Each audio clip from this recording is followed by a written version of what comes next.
We have a massive Texans update as Nick Caserio is finding a way to create more and more cap space. We got some restructured contracts, and a couple of you guys have not been too excited with the Nick Caserio moves. I've seen it in the comments. So let me know, is Nick Caserio cooking this offseason, or do we need to do some work on that offensive line? You got receivers potentially to draft. We're going to break it all down today on Texans Digest. If you would, hit that sub button.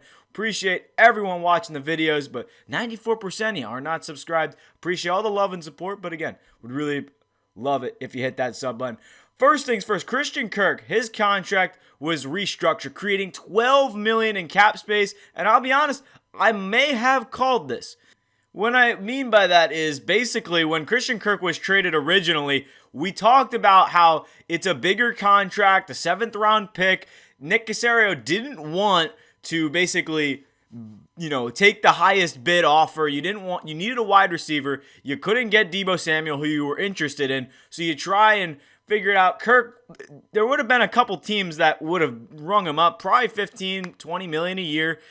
Maybe not that high, but again, the Jaguars wanted to get rid of his contract, and a couple people were disappointed, like, we're taking on Christian Kirk's contract, but I mentioned that they might potentially restructure him, and after a couple days, the trade was finalized, he came to Houston, a couple days, Nick Caserio called him on the phone, and they reverted $12 million of the cap space into a signing bonus, so now, Kirk frees up $12 million, and the Texans have around $14 million in cap space to work with, so that's a solid thing, and we might go offensive guard. Here's the problem. You create that cap space, and it's just a matter of questioning who is still left in free agency. Who do the Texans go get? Do you need some more secondary help? Do you need some more defensive line help? Do you want to restructure Dalton Schultz's contract? Because if I'm Nick Caserio right now, I'm looking at Dalton Schultz making his cap hit is $14 million a year, and I would love to try and revert some of that salary because he's due $16 million in the dead money, so you can't really just get rid of him. You could try and trade him, but I would call him up and be like, hey, can we convert some of the salary? That's just me personally. But looking at the Kirk contract, it frees up a lot of money. The question is, who is still left, right? So it's a tough situation to be in, and the Texans still need more offensive line help. There's a lot to look forward to in terms of how does this team still work around. We do have a lot more of a clearer picture of what Caserio is trying to do, and from the looks of it, the offensive line, apparently Blake Fisher's going to start at right tackle. You got Titus Howard moving the left tackle. And then the guard help is going to be Laken Tomlinson as well as Ed Ingram, who we'll talk about him in a future video. But the whole point of the cap space is basically to move things around. Now, I am a little worried that the Texans, not worried, but I feel like they might not draft a receiver, which could be a little bit irritating. You did get a couple depth pieces. We talked about Berrios. We talked about Justin Watson. But I wouldn't even mind drafting a Matthew Golden or a Tez Johnson if you're trading back. Try and get another weapon in the 2nd or 3rd round. Maybe not the 1st round because I'm a big fan of Donovan Jackson or somebody who could play the guard or tackle position and move around the line. I think that would be perfect. But overall, the Texans kind of need to figure out what they want to do. And that's just the problem right now is Danielle Hunter, another guy who's a big number in the cap situation, $23 million. He's due for an extension. So honestly, if you do extend Hunter, you could save some more money as well. The problem is Hunter's getting up there in age as well. So do the Texans go defensive line and try and replace Hunter for next year? You still got to pay Derek Stingley. You still got CJ Stroud coming up on a contract. So the idea here is to clearly win a championship. The question is, do you win it now or get to the playoffs a couple more years in a row, get knocked out in the wild divisional or championship if they ever make it to one? Hopefully they can, but it's a matter of when a rookie quarterback signs a massive contract, it's less likely that you will ever win a Super Bowl. The only other quarterback that has won a Super Bowl on a massive contract, besides the Tom Brady's of the world that have taken less money to play for their teams, is Patrick Mahomes on that massive $50 million a year deal. And now we look back on it, and it's like all these other quarterbacks are getting paid top dollar, especially like the wide receivers. So it's just the whole cap situation, and I want to touch on it because we're talking about Christian Kirk, and you look at him, he's 3rd to the last on the bottom, went from a $16 million cap hit all the way down to 4, which is very, very huge. So, I mean, there's just the whole cap situation. It's only going to go up. The salary cap keeps going up every single season, and rightfully so. These players are continuing to ask and ask for more and more and more and more money, and the holdouts have been insane. So good job by Nick Caserio to kind of change the identity of this team, and I love the moves that he's made so far. Let me know your thoughts on how this offseason is going.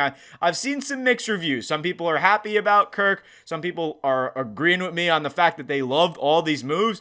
Some people think Kirk's injury prone and Titus, that Laremy Tunsil was a bad move. So again, I would love to hear the best move of the free agency. I think Kirk is arguably one of them, but CJ Gardner-Johnson is also a good name that I love. Laken Tomlinson's a little bit underrated of a signing because you needed a guard badly. This has been a decent offseason and a little bit more eventful than I was thinking. So you still have a couple names out there that the Texans can go target, but as far as Christian Kirk and how this is going to be set up next season, it's going to be tough. Kirk, I know we talked about him and what he can do already, but I just wanted to retouch on it because we did talk about basically what his addition, what his role to the Texans will be, and this will be your slot receiver. Now, the problem is when you sign a guy like Braxton Berrios, who will most likely be your return man, but Kirk is probably going to play the slot. So where is Berrios going to play? Is he going to play the slot role? Again, Kirk could go, we don't want to talk about injuries, but you always have to think about it. But Kirk, 8 games last year, from Jaguar fans, I've heard that he's kind of been a liability on the field, a quote-unquote. I mean, I like Kirk. If he can stay healthy, that's just one of the greatest things about him. But you do have to keep in mind that the whole point of this trade was low risk, high reward. You traded a 7th round pick, you restructured his contract, so there's really no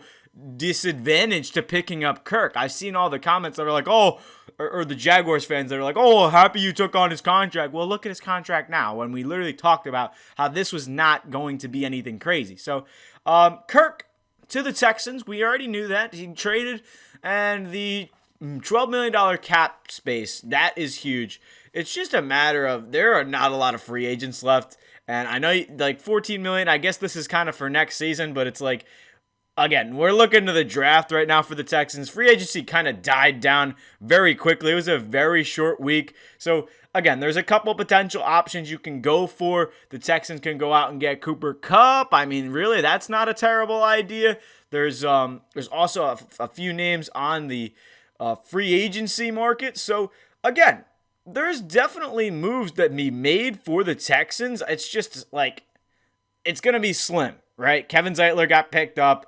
You could go get, honestly, the 2 big names that I would very highly consider before the draft in a wide receiver is Cooper Kupp and the tackle who moved to guard, who has been very injury prone, is Mekhi Becton, former Jet, former Eagle. Becton actually looked really good on the inside for the Eagles last year. Half of that could be the fact that their offensive line coach is just a guru in terms of scheming up the right stuff for those kinds of players. But honestly, with what the Texans have left, why not go get Cooper Kupp? Why not go get Mekhi Becton and just try and go on another playoff run? Because that's what the Texans did last year. They picked up Stephon Diggs. They picked up Joe Mixon. They were supposed to be this big, bad powerhouse of an offense.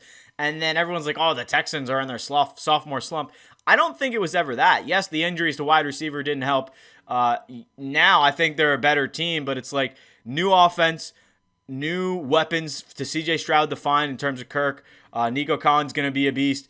But Kirk is basically the perfect piece in terms of a route runner that we need. And it's a matter of finding more depth pieces. If you don't get Kupp, go get Golden, go get Johnson, somebody that can catch the ball. So thank you everyone for watching. Let me know your thoughts on this cap restructuring kind of deal. I think it was definitely, at least I saw it coming personally. I don't know if everyone else did, but Kirk is a great restructure, low risk, high reward. You get a receiver, you get him on a low contract, and kind of a prove it year for Kirk. See if he could stay on the field. And yeah, a lot to look forward to this season for the Texans. You still got the draft. You still got a lot of months until football is back. But it's exciting things. Everything is shaping together for the Texans. Again, let me know your thoughts. And it's been a fun one, but we'll catch you in the next video.